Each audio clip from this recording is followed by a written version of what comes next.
Dekat Bapa, nikmati kasih-Nya. Renungkan semua yang Kau punya, kasih karunia-Nya. Tetaplah tinggal di sana, temukan kasih-Nya. Seperti anak kecil yang tersenyum senang, Kau teramat indah. Kau teramat indah. Oh, teramat indah. Bapakku yang ku sayang, lebih dari segala yang ada. Kau di hati selamanya. Teramat indah, teramat indah. Bapakku yang ku sayang, lebih dari segala yang ada. Kau milikku selamanya. Oh,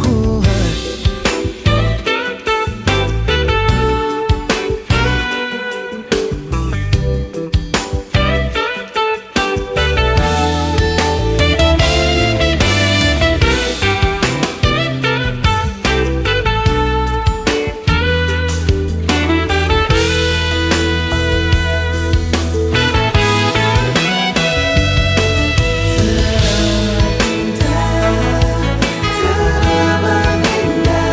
Bapakku yang ku sayang, lebih dari segala yang ada. Kau di hati selamanya.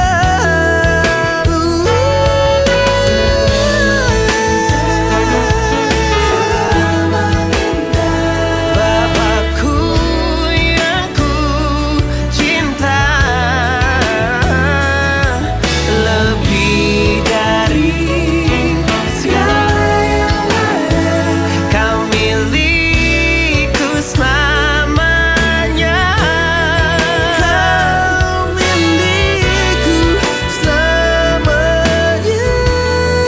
Kau milikku selamanya.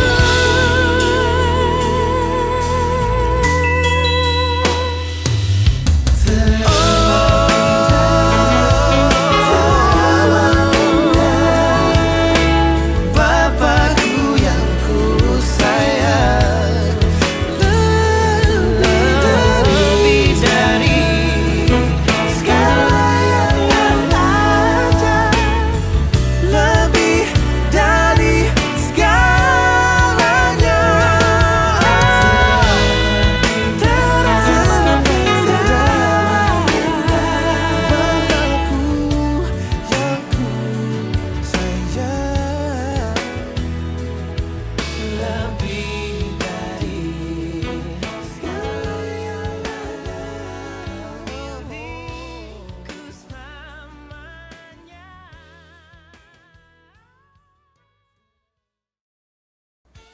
Halo, selamat hari Minggu, Happy Sunday semuanya. Selamat datang di ibadah online Creative City Worship hari ini. Hari ini kita akan mendengarkan sharing dari Kak Elton.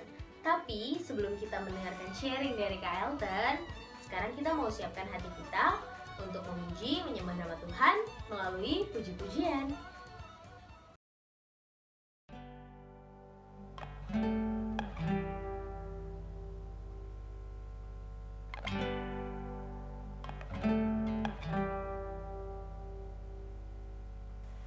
Grand earth has quaked before, moved by the sound of his voice, seas that are shaken and stirred can be calm and broken for my regard. And through it all, my eyes are on you. And through it all, it is well. And through it all, my eyes are on you. And it is well with me.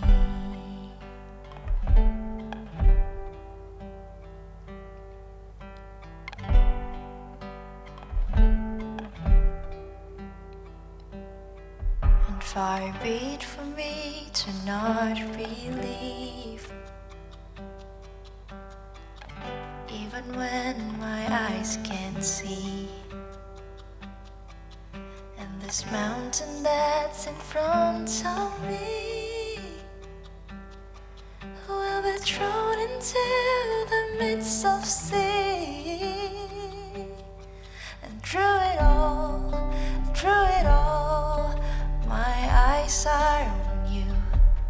And through it all, it is well. And through it all, my eyes are on you. And it is well, it is well. So let go, my soul, and trust in Him. The waves and wind still know His name.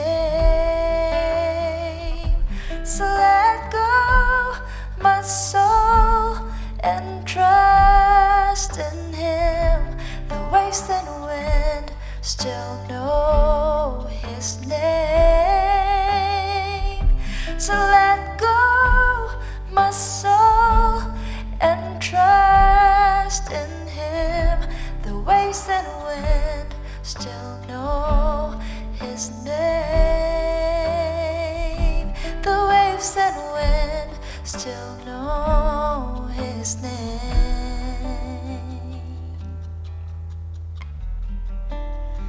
It is well with my soul.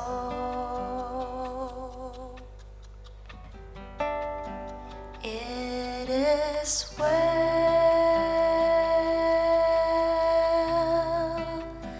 with my soul. It is well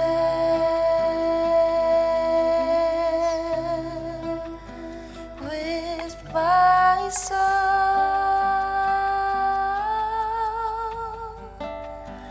It is well, it is well with my soul. It is well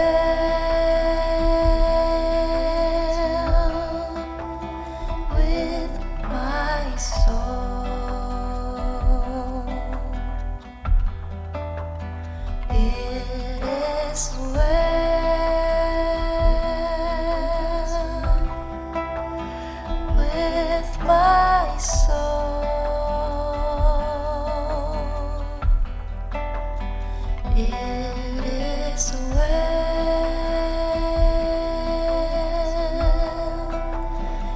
with my soul.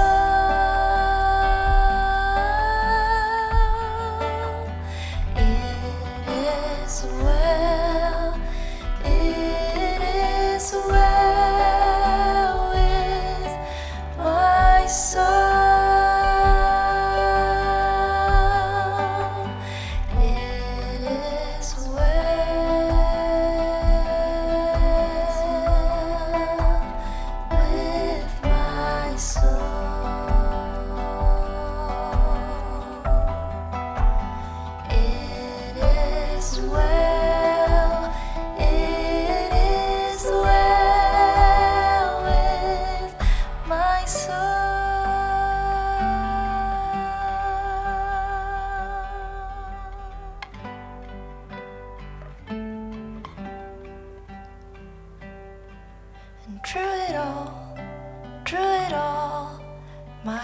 eyes are on you.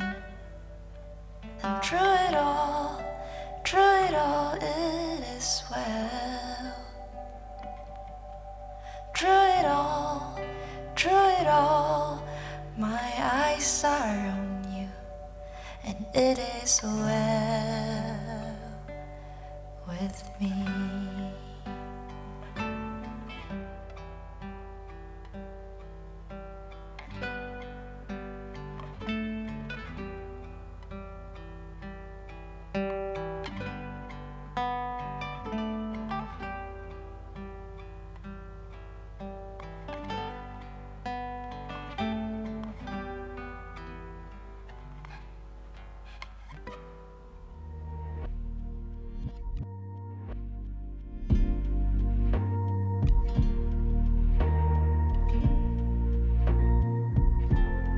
Faithful through the ages,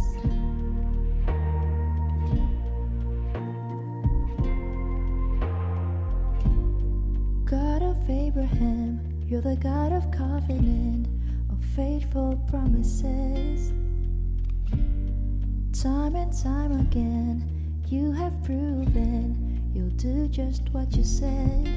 Though the storms may come and the winds may blow, I'll remain steadfast and let my heart learn. When you speak a word, it will come to pass.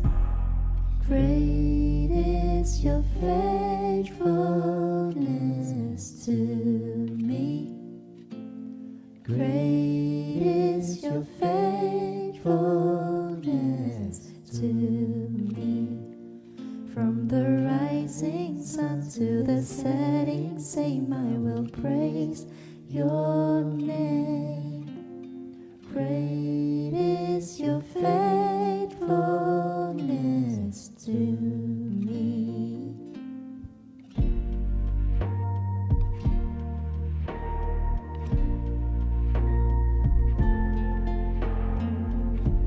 When seasons change, you remain the same.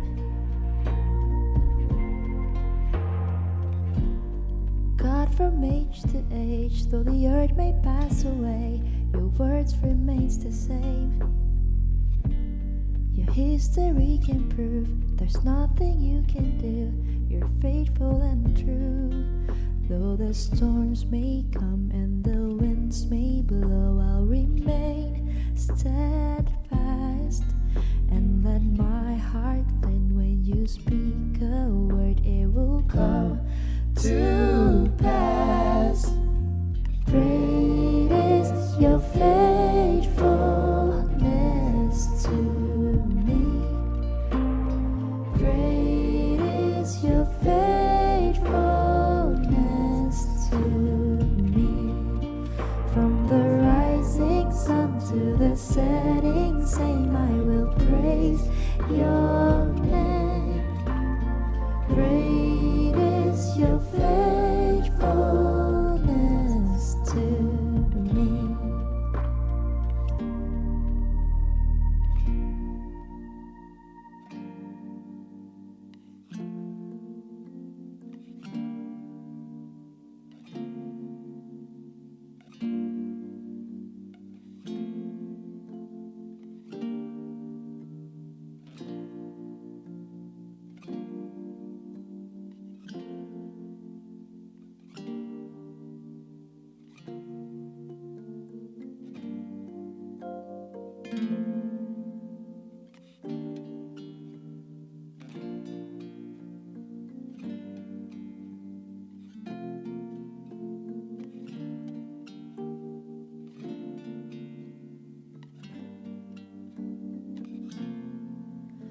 I put my faith in Jesus, my anchor to the ground, my hope and firm foundation. He'll never let me down.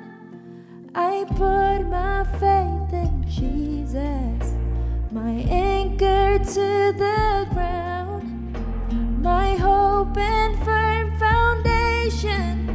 He'll never let me down.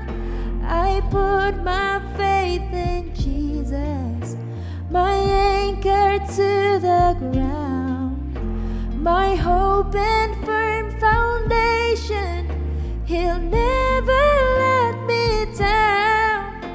I put my faith in Jesus, my anchor to the ground. My hope and firm foundation, He'll never let me down. I put my faith in Jesus, my anchor to the ground. My hope and firm foundation, He'll never let me down. Great is your faithfulness to me. Great is your faithfulness to me. From the rising sun to the setting same, I will praise your name. Great is your faithfulness to me. Great is your faithfulness to me. Great is your faithfulness to me.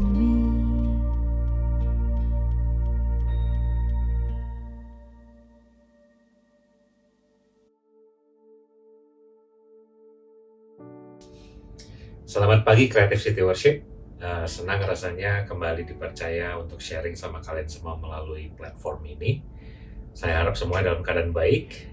Dan bulan ini kita sebagai gereja itu memiliki tema Life Story Written by Jesus. Cerita hidup yang ditulis oleh Yesus. Nah, saat saya mendengar tema ini, satu pertanyaan sebetulnya yang terlintas di kepala saya gitu ya. Bagaimana sih rasanya saat cerita hidup kita itu ditulis oleh orang lain? Jadi bukan kita yang nulis, tapi orang lain. Coba bayangin, Anda mau makan apa diatur. Anda mau tidur di mana diatur. Anda mau pergi kemana diatur. Mau pacaran sama siapa diatur. Sampai Anda mau BAB gimana caranya pun diatur. Lah terserah orang ya, dia mau jongkok kek, dia mau duduk kek, dia mau berdiri sampai gaya Spider-Man yang jongkok tapi kebalik kek. Kan suka-suka dia ya. Nah, gimana sih rasanya saat kita nggak punya kendali atas hidup kita sendiri? Pastinya nggak enak. Kita nggak bisa melakukan apa yang kita suka dengan bebas.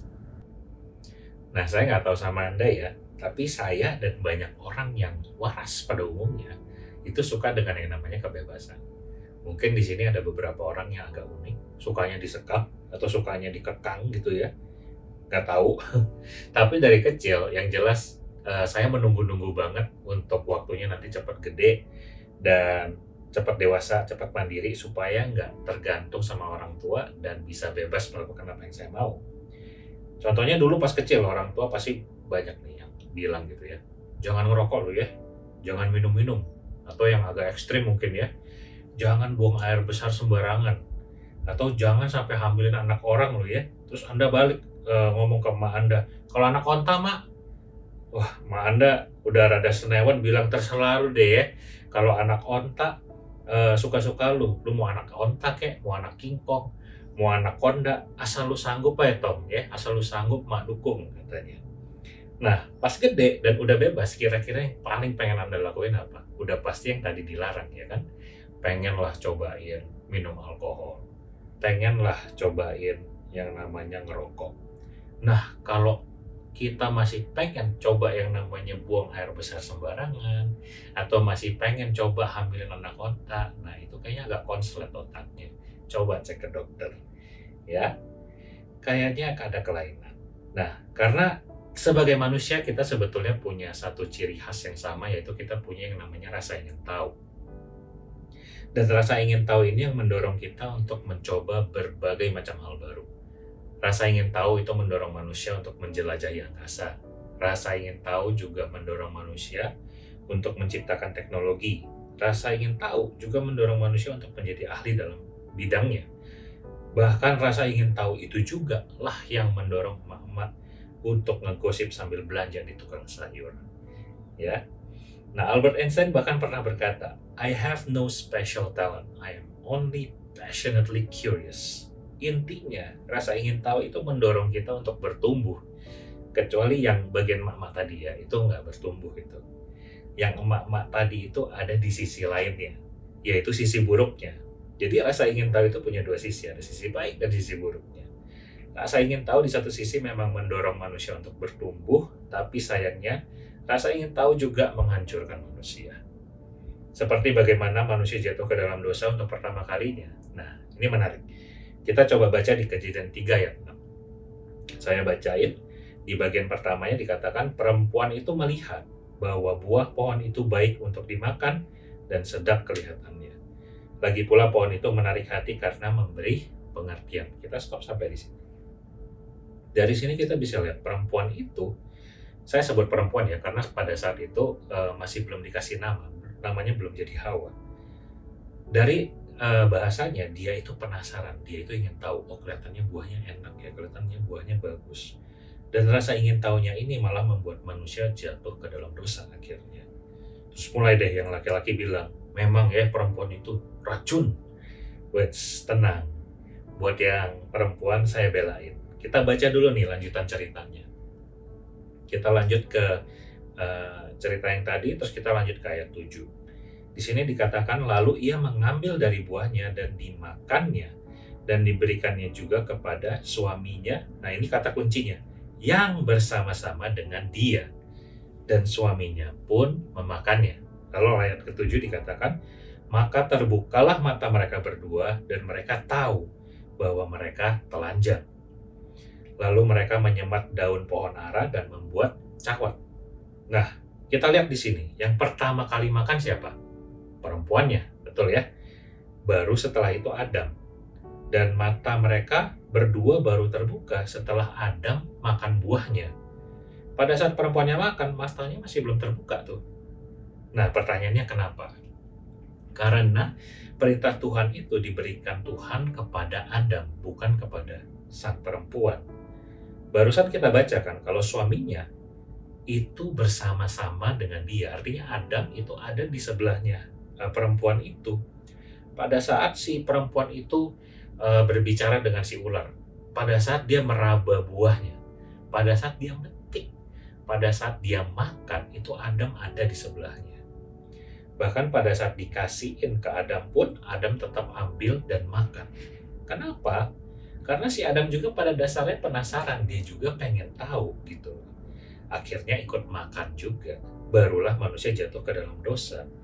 Jadi kalau ditanya siapa yang buat manusia jatuh ke dalam dosa, laki-laki atau perempuan? Nah, sekarang kita bisa jawab. Jawabannya laki-laki. Ya, suka atau tidak, kita sebagai laki-laki itu yang akan diberikan perintah oleh Tuhan. Artinya kitalah yang memiliki tanggung jawab untuk melakukan perintah itu. Dan kita juga artinya punya tanggung jawab supaya istri kita itu tidak melakukan hal yang sama dan tidak jatuh ke dalam dosa. Nah, setelah kejadian Adam jatuh ke dalam dosa, sejarah mencatat terlalu banyak kejadian di mana yang namanya kebebasan dan rasa ingin tahu manusia itu akhirnya membuat mereka jatuh ke dalam dosa dan merugikan banyak orang di sekitarnya. Contohnya, banyak sekali sexual immorality zaman sekarang itu, perilaku seksual yang melenceng itu didasari oleh rasa ingin tahu. Dan juga banyak sekali kecanduan itu juga didasari oleh rasa ingin tahu. Permasalahannya, kebebasan itu tidak cuma memberi ruang kepada kemungkinan untuk manusia menjadi lebih baik, tapi juga pada kemungkinan kejatuhan yang lebih dalam. Pertanyaannya, saat Tuhan kasih Anda pena untuk menulis cerita hidup Anda sendiri, bisakah Anda bertanggung jawab atas cerita itu? Karena liberty means responsibility. Bebas berarti bertanggung jawab. Lalu bagaimana cara menulis cerita hidup kita dengan bertanggung jawab dan sebaik-baiknya? Seorang penulis terkenal, pemenang hadiah Nobel bernama T.S. Eliot pernah berkata begini, "The ending is in the beginning. The end of any entertaining and well-crafted story tells as much about where we are headed as to where we will be at the end. This means that until you write the end, you will not truly know the beginning." Nah, kita coba aplikasikan ini ke dalam cerita hidup kita. Artinya untuk menulis cerita hidup yang lebih baik, yang baik, kita harus tahu langkah apa yang harus kita ambil ke depan. Dan gak cuman itu, kita harus tahu bagaimana akhir dari ceritanya. Dan kalau kita tidak tahu akhirnya, kita tidak akan benar-benar tahu kita harus mulai dari mana. Susah ya? Gimana caranya kita bisa tahu akhir dari cerita hidup kita coba? Sekalipun kita plan hidup kita dengan sebaik-baiknya, selalu ada yang namanya faktor X yang menghancurkan semua plan-plan kita. Nah, kita kan bukan Tuhan, ya kan? Yang bisa tahu akhirnya. Dan itulah sebetulnya jawabannya. Memang cuma Tuhan yang tahu akhir hidup kita seperti apa. Dan Dia juga yang paling tahu untuk mencapai ke sana kita harus lewat mana dan mulai dari mana. Nah, jadi langkah pertama dan mungkin satu-satunya langkah untuk menulis cerita hidup yang baik adalah dengan menyerahkannya kepada orang yang tepat, yaitu Yesus. Let go and let God. Kenapa Yesus adalah orang yang paling tepat untuk menulis cerita hidup kita? Yang pertama, He is the Alpha and the Omega. Di kitab Wahyu 7 ayat 8 dia mengatakan bahwa Aku adalah Alpha dan Omega, firman Tuhan Allah yang ada dan yang sudah ada dan yang akan datang, yang maha kuasa. Alpha Omega adalah abjad pertama dan terakhir dari bahasa Yunani yang melambangkan bahwa Yesus adalah awal dan akhir. Bukan hanya dari cerita hidupnya sendiri di dunia, tapi juga awal dan akhir dari cerita hidup manusia.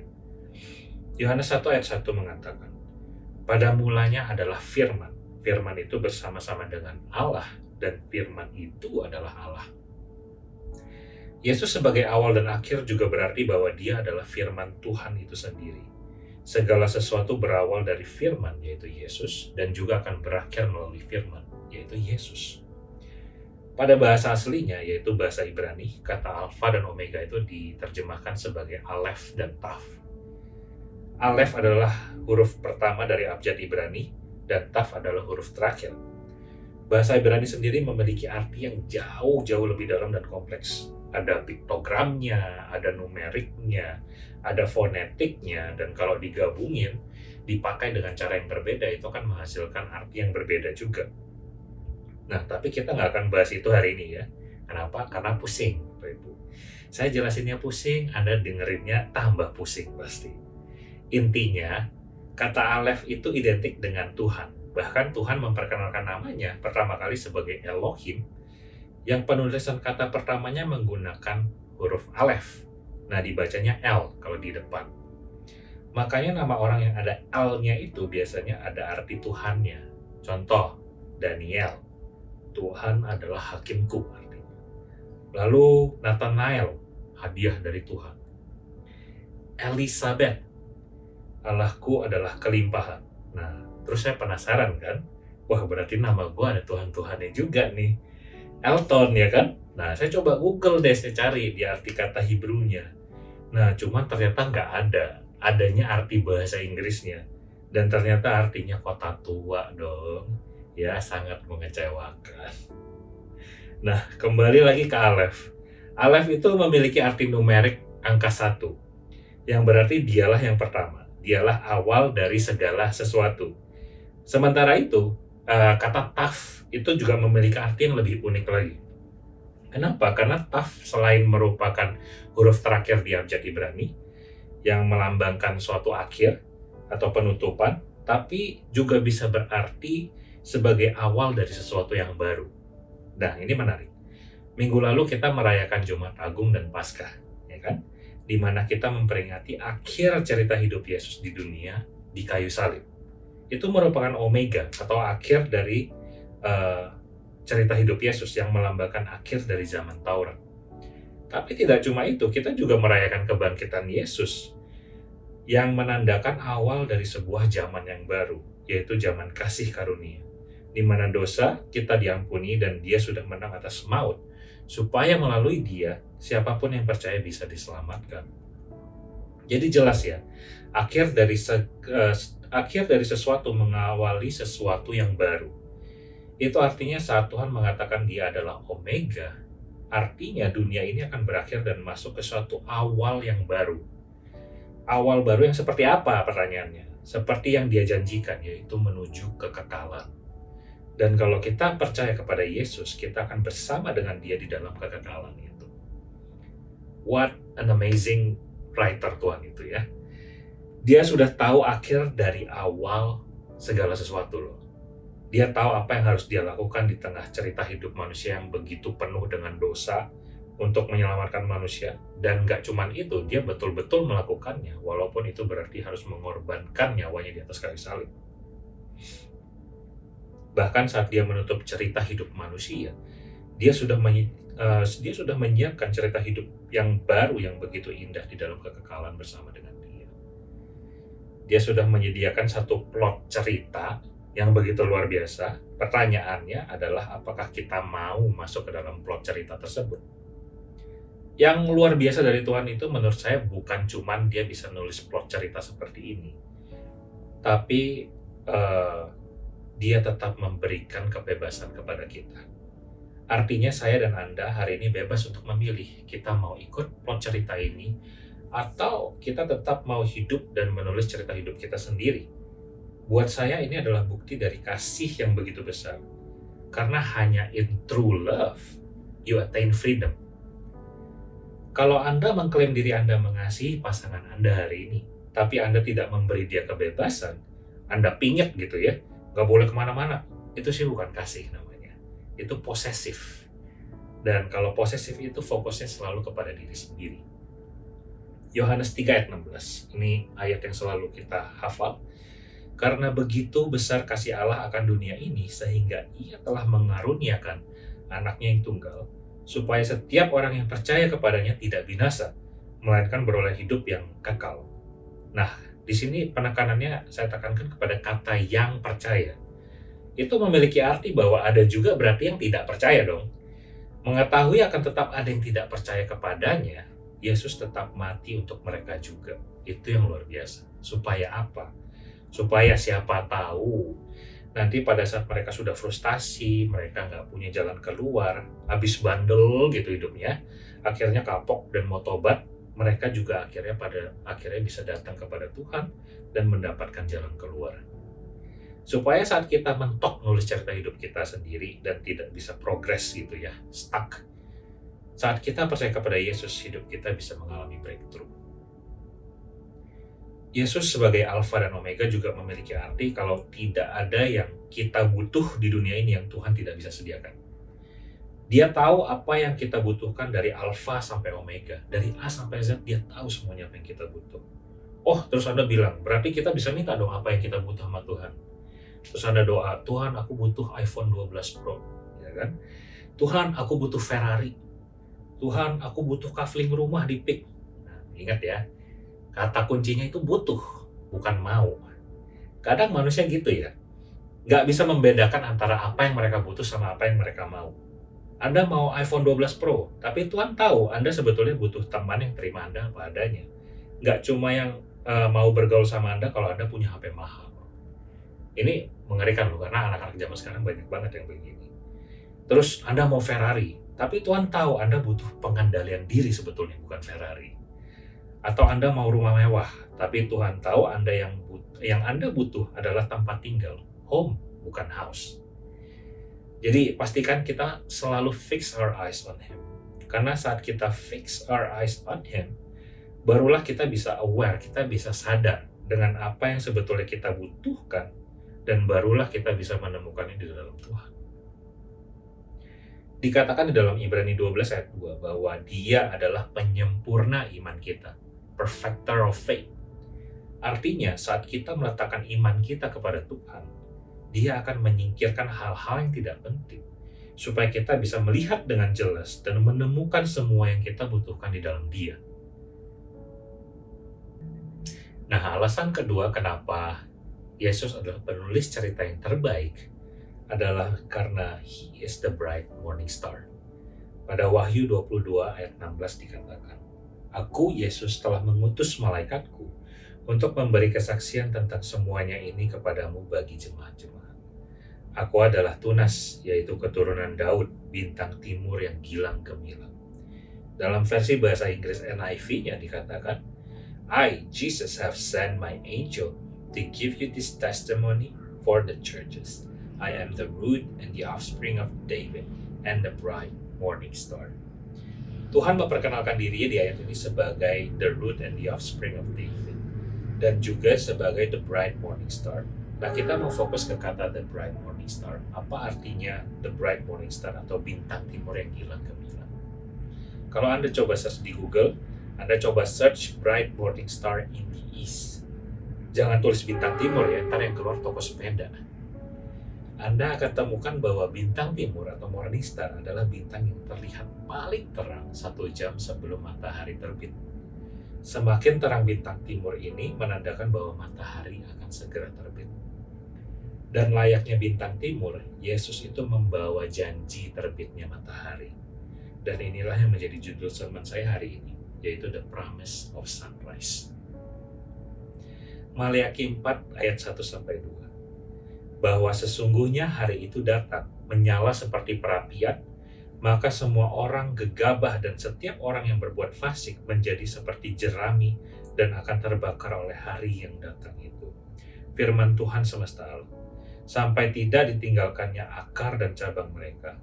Tapi kamu yang takut akan namaku, bagimu akan terbit surya kebenaran dengan kesembuhan pada sayapnya. Kamu akan keluar dan berjingkrak-jingkrak seperti anak lembu lepas kandang. Pada Alkitab NIV-nya dikatakan, surely the day is coming. It will burn like a furnace. All the arrogant and every evildoer will be stubble. And the day that is coming will set them on fire, says the Lord Almighty. Not a root or a branch will be left of them. But for you who revere my name, the Son of righteousness will rise with healing in its race, and you will go out and frolic like wild-fed calves. Hari di mana rasanya seperti terbakar dalam perapian itu akan datang. Hari-hari yang buruk, saya ibaratkan ini seperti gelapnya malam. Itu akan datang dalam hidup kita. Ada hari di mana semua yang kita banggakan tentang diri kita, semua yang kita punya, itu akan lenyap dalam kegelapan. Tapi janji Tuhan dalam ayat kedua dikatakan, kalau kita takut akan namanya, atau kalau dalam terjemahan NIV-nya revere, memuja namanya, Yesus, the bright morning star, the sun will rise in our life. Karena Yesus membawa janji matahari terbit itu sendiri, He carry with Him the promise of sunrise. I wonder in what stage you are in right now. Beberapa dari Anda mungkin sedang menikmati terbitnya matahari dalam hidup Anda. Semuanya terasa begitu luar biasa, berkat di mana-mana, ceria gitu ya. Tapi ada beberapa dari Anda juga yang mungkin sekarang dalam kegelapan malam saat ini. Bisnis nggak berjalan dengan baik, atau Anda kehilangan koneksi dengan teman-teman Anda semenjak pandemi apalagi ya, dan membuat Anda merasa sendiri. Ada yang kehilangan pekerjaan, ada bahkan orang-orang yang kehilangan orang yang dikasihinya, dan lebih parah bahkan ada yang kehilangan koneksinya dengan Tuhan. Anda nggak yakin apakah Tuhan akan betul-betul kembali datang dalam hidup Anda. Tapi hari ini melalui sermon ini saya mau menceritakan kepada Anda bahwa cerita hidup kita ditulis oleh seorang pengarang yang luar biasa. Dia sudah menulis akhirnya bahkan dari awal. Rencananya artinya pasti akan tergenapi. Kalau hari ini cerita hidup Anda sedang berada di dalam kegelapan, layaknya matahari yang akan selalu terbit setelah kegelapan, janji Tuhan kepada kita, Dia akan datang membawa kehangatan, membawa healing, membawa berkat, dan kehidupan itu kembali dalam hidup kita. Nah, kalau saya boleh sharing sedikit soal hidup saya, ada satu periode dalam hidup saya di mana kegelapan itu rasanya begitu panjang gitu ya, dan kayaknya nggak akan pernah ada sunrise lagi. Dan keadaan hanya menjadi semakin buruk setiap harinya. Usaha yang saya jalankan nggak ada yang berhasil.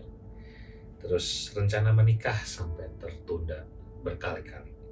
Terus belum lagi ada masalah keluarga, bahkan iman saya itu sangat goyah. Saya waktu itu nangis sama Feby ya, mantan pacar yang sekarang jadi istri saya. Saya nangis kenapa? Karena saya takut sama masa depan. Takut banget. Saya nggak bisa menatap masa depan itu sama sekali. Buat saya gelap.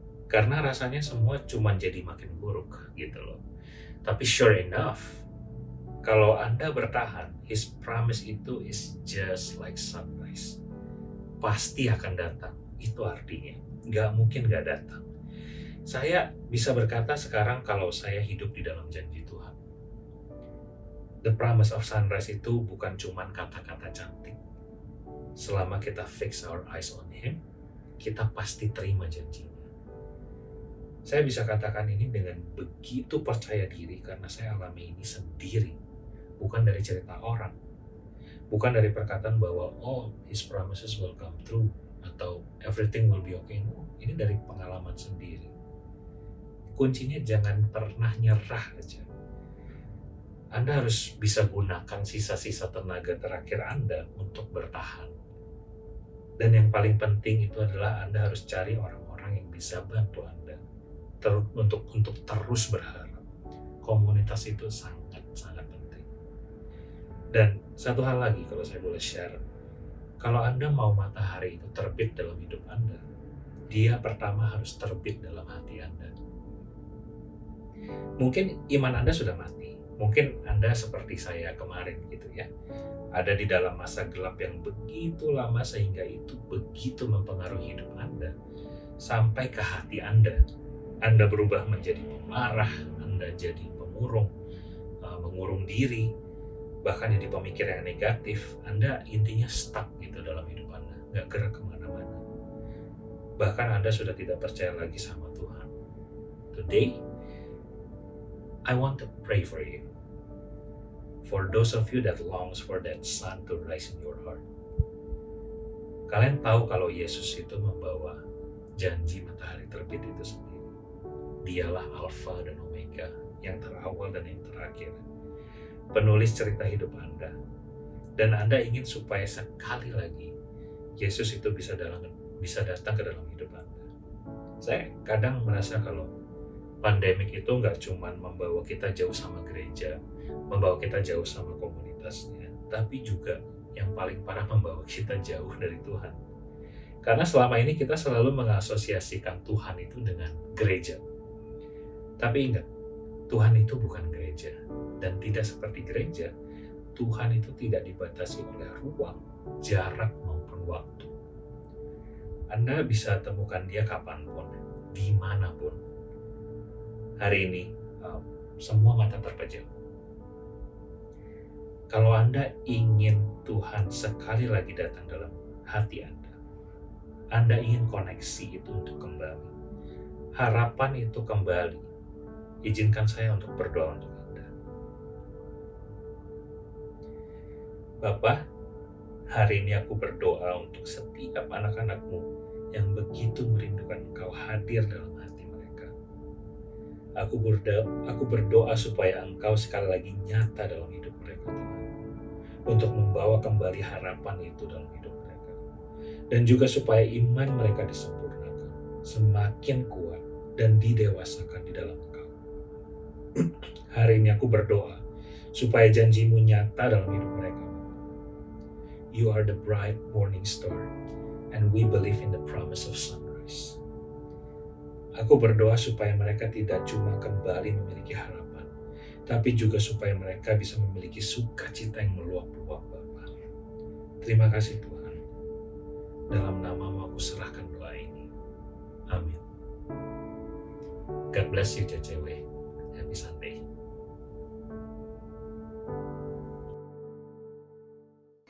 Wow, thank you Kak Elton untuk sharingnya.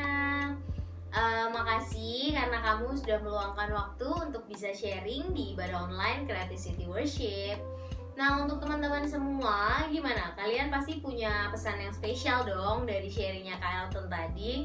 Atau kalau kalian masih menunggu-nunggu yang spesial, minggu depan ada hal yang spesial. Karena kita akan kedatangan Pastor Kevin Handoyo dari GBI Philadelphia Blessing Family. Nah, jadi aku harap teman-teman catat untuk ikut lagi ibadah online-nya Creative City Worship minggu depan jam 10 ya. Kayaknya ada teman-teman baru ya di sini. Nah, buat kalian yang emang baru pertama kali hadir di platform ini, baru sekali ini ngikutin ibadah online Creative City Worship, Aku minta tolong ya, kalian bisa klik tab New Hit untuk isi data diri kalian dan kita bisa kenal lebih dalam dengan kalian. Selanjutnya, aku mau kasih tahu nih buat teman-teman, buat kalian yang sedang merasa ingin didoakan, kalian jangan ragu, kalian bisa klik request prayer yang ada di platform ini. Kalian bisa ceritakan di situ apa yang menjadi keluh kesah kalian, atau mungkin kalian sedang ada pergumulan sesuatu, kalian bisa ceritakan dan teman-teman tim doa dari Creative City Worship akan dengan senang hati membalas chat kalian dan akan mendoakan kalian. Kalian jangan ragu karena ini akan bersifat rahasia. Jadi aku harap teman-teman nggak usah malu-malu, nggak usah pikir-pikir panjang, kalian bisa banget klik request prayer sekarang. Oke, sekarang saatnya kita memberikan persembahan. Kalian boleh siapin handphone kalian terlebih dahulu. Tapi sebelumnya kita berdoa dulu ya. Tuhan, terima kasih untuk hari ini. Kami masih diberikan kesehatan, kekuatan untuk mengikuti ibadah online Creative City Worship ya Bapak. Hari ini kami mendengarkan sharing dari Kak Elton. Kami percaya tidak ada yang sia-sia dan tidak ada yang kebetulan kami bisa mendengarkan sharing dari Kak Elton ya Bapak. Saat ini kami akan memberikan persembahan, kiranya Kau tutup bungkus hati kami, Kau berkati setiap tangan-tangan yang memberi, juga tangan-tangan yang mengelola persembahan ini ya Bapak. Biarlah semuanya hanya untuk memuliakan kerajaan-Mu saja ya Bapak. Terima kasih ya Bapak. Saat ini kami akan memberi, Kau berkati kami semua. Dalam nama Tuhan Yesus kami sudah berdoa dan mengucap syukur. Amin. Ini dia detail rekening dan QR code-nya.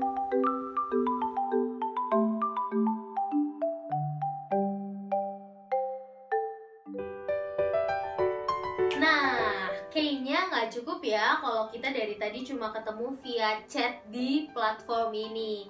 Nah, aku mau ajakin semua teman-teman, yuk kita gabung di Q&A session setelah ibadah ini. Nanti linknya akan ada di kolom chat, jadi kalian bisa klik dan langsung join di Q&A session bersama teman-teman dari Creative City Worship.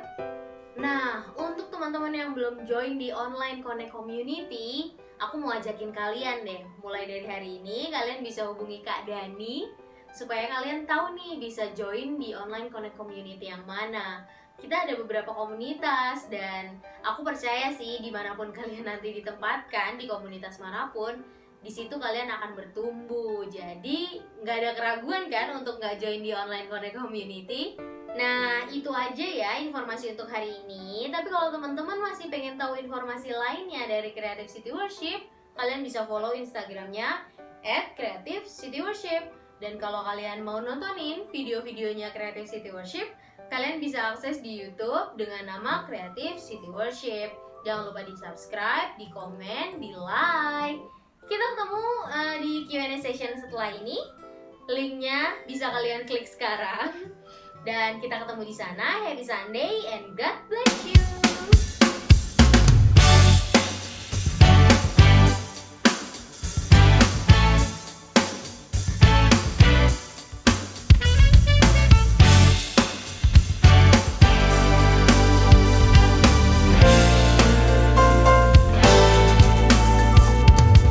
Raised by your Lord, loved by your love.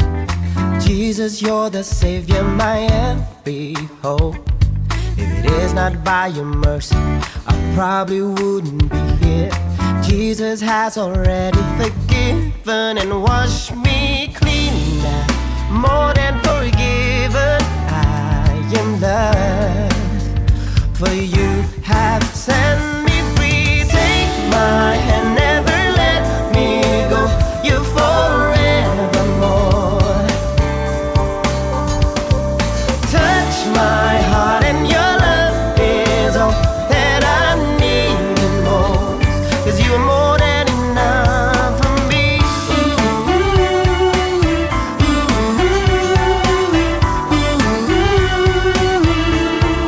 Yeah.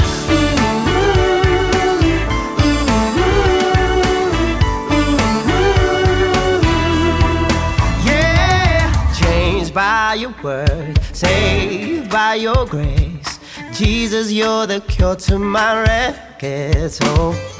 If it is not by your mercy, I probably wouldn't be here. Jesus has already forgiven and washed me clean now. More